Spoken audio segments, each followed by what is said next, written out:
What's up guys, Rob Sambles here. How you're doing? I hope you guys are well. Welcome to another video.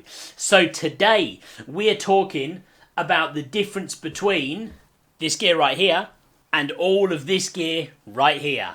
The main difference being that I bought this new, whereas I bought all of this gear used, either from eBay or from MPB, which is a website out there. And that's what we are going to talk about today. How do you go about buying used gear? It can save you a ton of money. We're going to talk about what you should look out for if you're going to buy used gear, and why I personally, as you can see, buy most of my gear used, because I think it is a great way to get more gear for your money and to spend less money on some of the gear, let's face it, can cost you thousands of pounds. Going to be a great video. Let's go.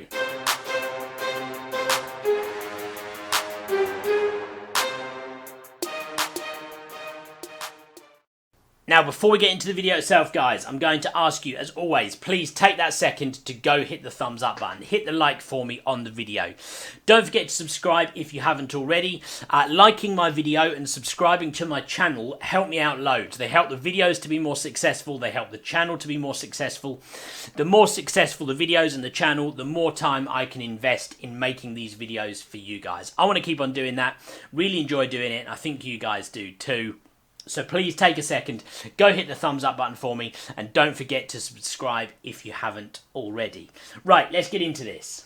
So today we're going to be talking about buying used gear. Now what I'm going to say, most of my used gear has come from eBay, all apart from really one piece. The one thing which didn't is my 1DX, and my 1DX came from a website called MPB, mpb.com. They sell used gear, decent website. You can get some good prices. You probably can't save as much money as you would on eBay, but still a great website which I look at all the time, and I've nearly made like 2 or 3 purchases from there, but actually only made one for various reasons.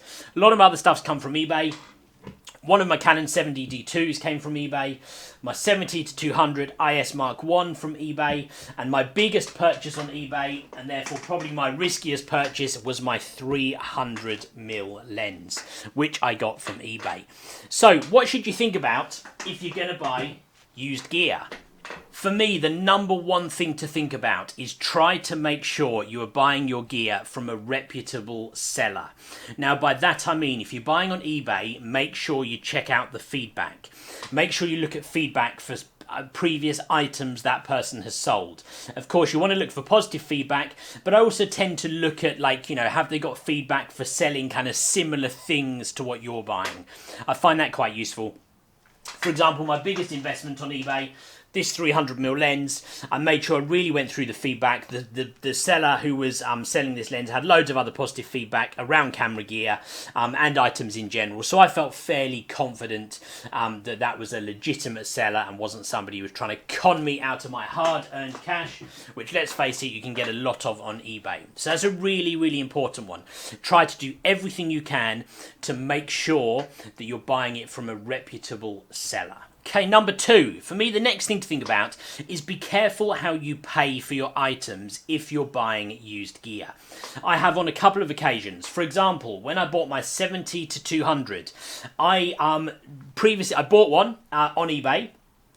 And then the guy started to message me and started to say, like, he was having issues with his PayPal account and could I do a bank transfer and some stuff like that, which just to me felt dodgy. Now, it was a bit weird because the seller had good feedback, looked like a reputable seller, but you never know, right? You can get hacked eBay accounts and stuff like that. So as soon as the guy started to say to me, hey, can you do a bank transfer? I basically said no. I said, look, I'm prepared to do one or two things. I'll pay you via PayPal, so it's tracked, or I will come and pick it up and I will pay you cash once I've seen the item and I've got it in my possession and I've looked at it. I wasn't prepared to do a bank transfer for him to then post the item to me.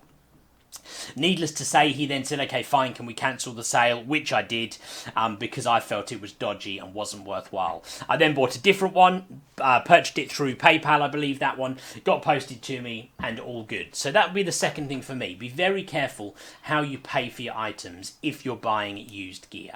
Number 3, if you're buying used gear, is you got to think about how old the items are that you're purchasing. Now, Some items are older, but are still relatively new. So for example, I bought my 1DX used. Still relatively new though, right? The 1DX isn't an ancient camera. You can still buy parts for it. Companies still do servicing for it. Very low risk in that sense. But of course, you also have some older items. Now, for example, I bought an older model of a Canon 300. This is the 300mm IS Mark I lens, f2.8. Now, this is an older lens. Now, because of that, Canon don't manufacture parts for this lens anymore. Canon won't service this lens, and most other companies won't service this lens either. There are one or two. I found one which does, which I've actually already used. I had it serviced when I first bought it. But that's a risk, yeah?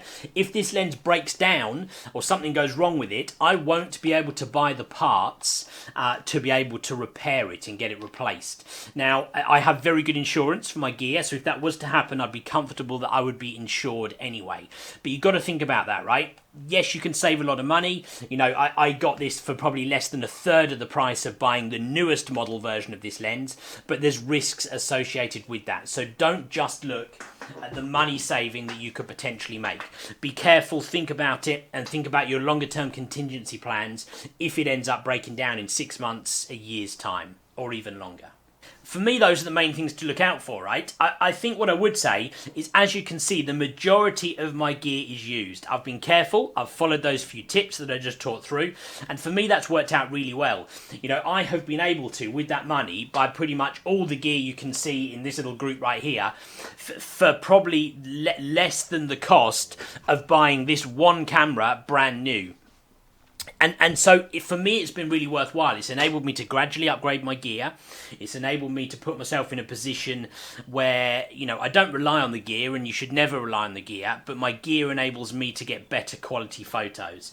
And I've done that without a huge investment, because I've done it gradually along the way, and I've done it with selling my older gear as I upgrade and move to new gear. Buying gear used has saved me a load of money. And I think that's probably about it on the subject of used gear. I hope you guys enjoyed the video. If you did, please do take that second to go hit the thumbs up button for me. It helps me loads, as I've already said. Don't forget to go check me out on social media. You can find me over on Instagram in 3 different places. I'm going to put them on the screen right here. At Rob Sambles is kind of my main Instagram channel right now. At Rob Sambles Sport if you want to see all of my sports photos. At Scorchers Photog if you want to see some basketball specific photos. And don't forget to go check me out on Twitter. At Rob Sambles Photo. Guys, thank you very much for watching. I hope you enjoyed the video, and I will see you guys next week on the next one.